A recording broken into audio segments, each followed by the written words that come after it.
So my mind, for some reason, keeps on replaying that exact scenario. The teacher was in the middle of saying our prayers, and then we heard just one shot.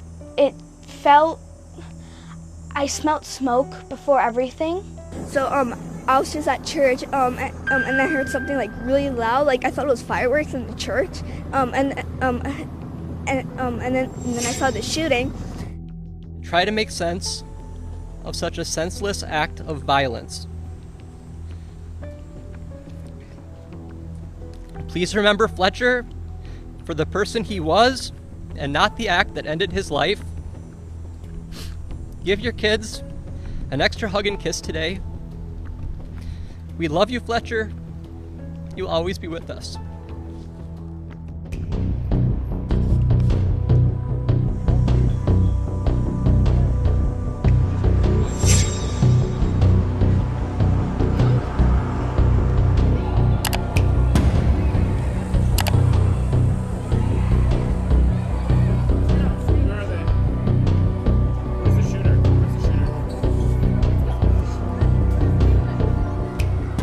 Especially the kids and all the older buddies, we all started to help, like putting tables on the doors, locking the doors, putting all this stuff on the doors as much as we could.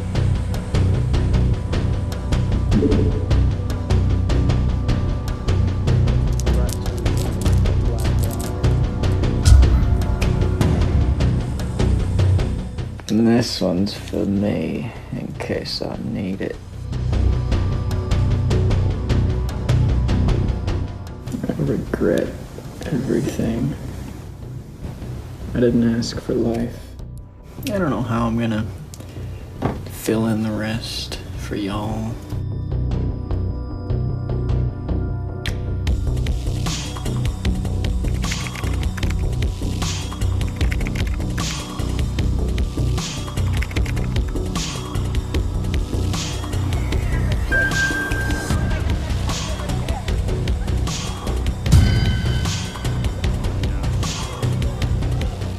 What's particularly heinous and cowardly about this is these children were slaughtered by a shooter who could not see them. He was standing outside of the building, firing through very narrow church windows on the level where they would line up with the pews. Ultimately did not walk in.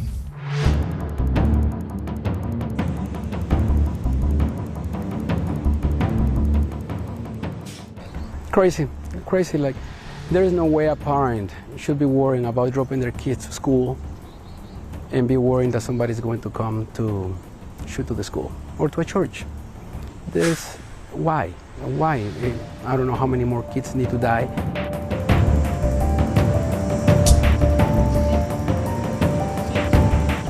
The shooter expressed hate towards many groups, including the Jewish community and including President Trump. What's the administration's message to some concerned parents across the country who might be now worried about their kids' safety in light of the latest incident? We completely and totally understand the concerns of parents across the country. This tragedy it's heartbreaking. The President and the First Lady have encouraged everyone to continue to pray for these families and these victims. And I think they would appreciate your prayers, and their families would appreciate your prayers as well. There is going to be a time for politics, and there's going to be a time to figure out how to prevent this stuff from happening, how to make these shootings less common in our country. And I'm not going to speak about that now. In addition to the measures that we're taking, it's quite similar to what we're doing around. Okay, Ash, come back in a couple of months. We'll give you a try. Is just unspeakable horror. And I'm telling you, no politician come to me talking about thoughts and prayers and you won't vote for a national ban on assault weapons. Do not do it. Don't come talking to me about that, because that's a lie and you don't really mean it. Don't just say this is about thoughts and prayers right now. These kids were literally praying. But thoughts and prayers are not going to cut it. It's on all of us to see this through so that there is an action. We need a statewide and a federal ban on assault weapons.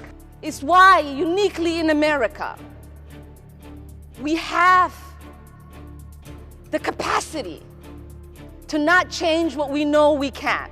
That rightfully prays for the grieving families and victims, but does not come together to do whatever they can to make sure this does not happen again.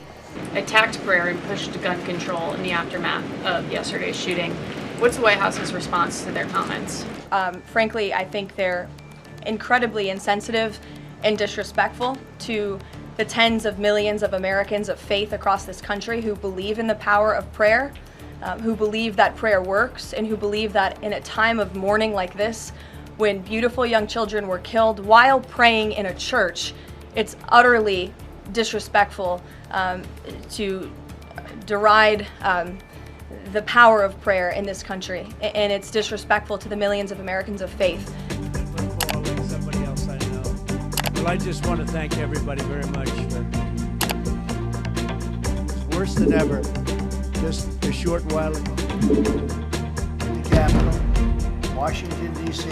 I think a mental health crisis in the United States of America. We take way more psychiatric medication than any other nation on earth, and I think it's time for us to start asking some very hard questions about the root causes of this violence. Would you still consider gun violence a public health crisis? I certainly consider mass shootings a health crisis, and we're looking for the first time at psychiatric drugs. You know, these kind of mass shooting, people have had guns in this country forever.